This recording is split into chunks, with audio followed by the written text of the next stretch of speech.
بعد اي العمر يراجع المبنى بتاعه باستمرار، ويتكتب في العقد الايجار بعد كده انه يتم. دي بقى هتبقى جديده للناس دي.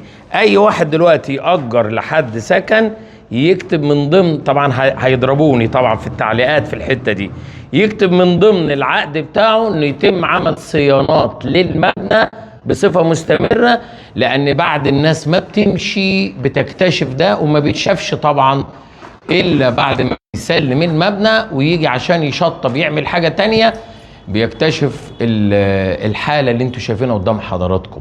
فده هيبقى موضوع جديد هيطرح للرأي العام للناس كلها، والناس بقى اللي تقدر تحدد الكلام ده صح ولا لا.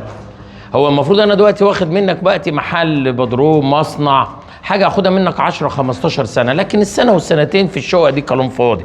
لكن لما اكون واخد منك مثلا، في كتير انا بروح الاقي واخد مثلا مبنى من واحد يعمله مول، واحد هياخد مبنى مثلا هيعمله فندق، واحد هياخد مبنى مصنع كبير، في ناس مصنع وبيبقى مش ما اشتغلش وهيحولوا المخازن.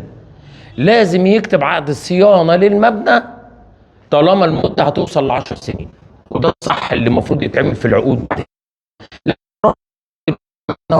سنين ولاقيك متبهدل بالمنظر ده كده، كل اللي خدتها لا تضاهي عشر اللي هيتصرف على المبنى.